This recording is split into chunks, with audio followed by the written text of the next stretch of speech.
souls, hello one and all. Welcome to Grandma D's house, where you can be you, I can be me, and we'll learn from the magic book machine. We'll put some things in, then a story comes out to help us figure out what life is all about. So come and see Grandma D, Fifi, Brandon, and Ashley, 'cause when you're with them, you're with family. 1, 2, fiddly 3, it's Grandma D in the magic book machine.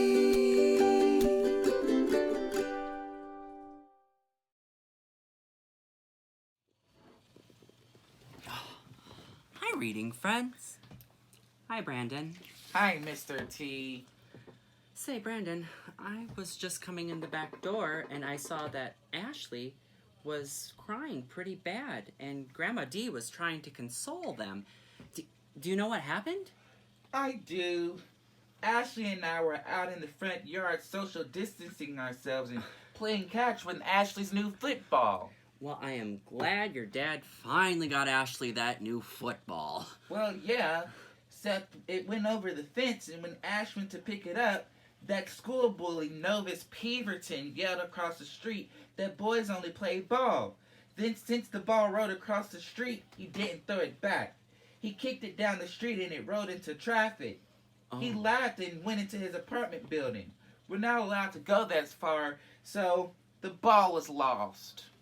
I am so sorry that you and Ashley had to experience that bullying. Yeah. Is Ashley gonna be okay? Should I go and... You know what?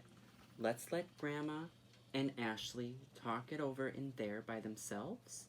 And besides, I want to know how you are. Are you okay? I guess. I just don't like that Novus Peterton.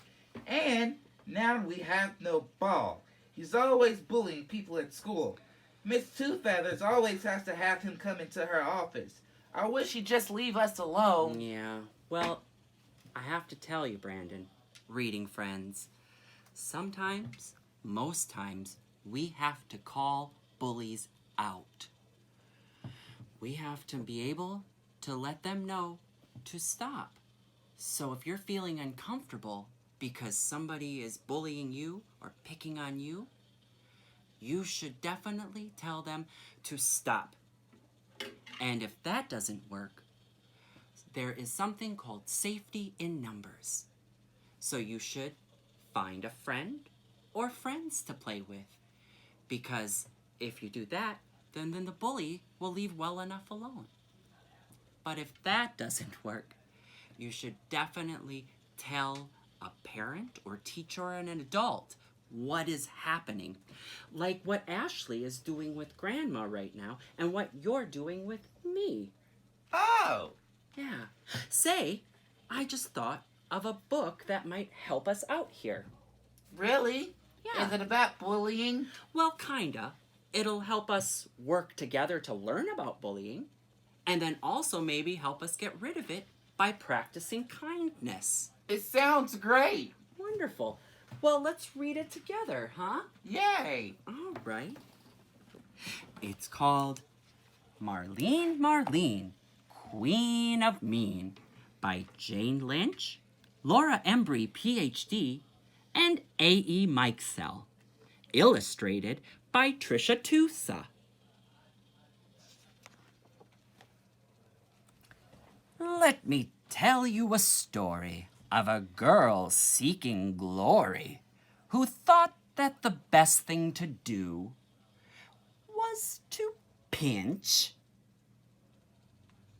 and to kick and to scowl and to flick and to block children's way to the loo. Marlene, Marlene, the queen of the scene, of the playground, the sidewalk, the school. Marlene, Marlene, the queen of the mean, was known for being quite cruel. Though she wasn't so tall, Not really at all. The shadow she cast was immense. She'd stand on the chair to gloom and to glare, making everyone feeling really intense. Marlene, Marlene, you know who I mean. The girl with a menacing eye. Her wrath cut like daggers. She'd strut and she'd swagger till all the kids started to. Why? Asked Big Freddy, his voice loud and steady, being brave and a little contrary. She's mean Marlene, but really I've seen she isn't so terrible scary. She's not very tall, not really at all.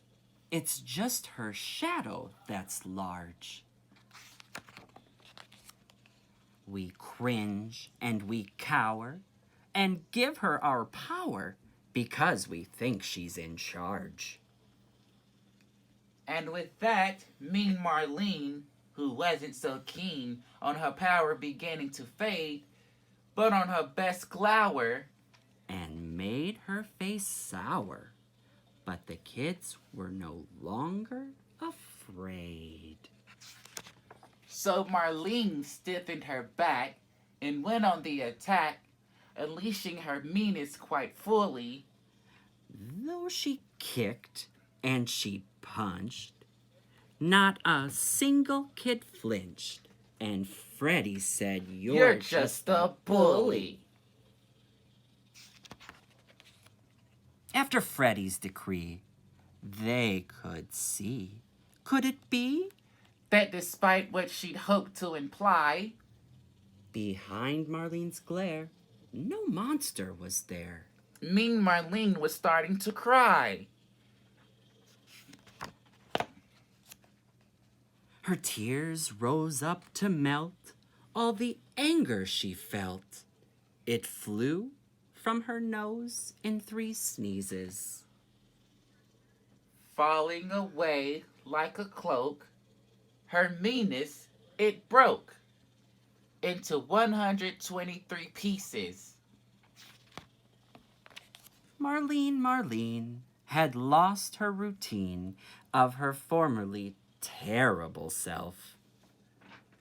Since being a jerk would no longer work, she had become something else. Her kindness can slide, and her tone can be snide, because her change is so recent. You see, it's a breeze to learn how to tease.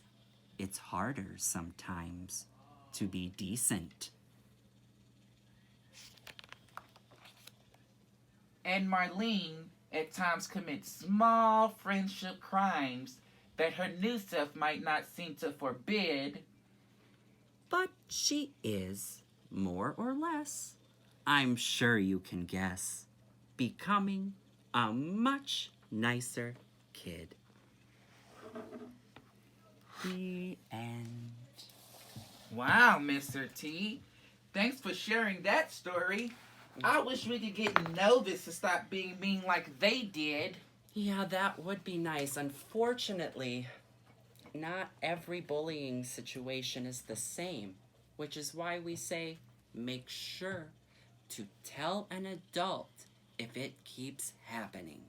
And reading friends, I better go check on Ashley. So please come back and read with us. And everyone here at Grandma D and the Magic Book Machine. Yeah, I hope next time y'all come by, the machine will be back up and working correctly. Until then, we will keep reading these books that the machine has already made. Hey, Mr. T, I'm going to go read Marlene with Ashley. That's a great idea. And reading friends, you can do that too. And please come back and join us again for another story time. And for now, you can like and follow us here on Facebook, on Instagram, and head over to patreon.com/TristanTom to check us out.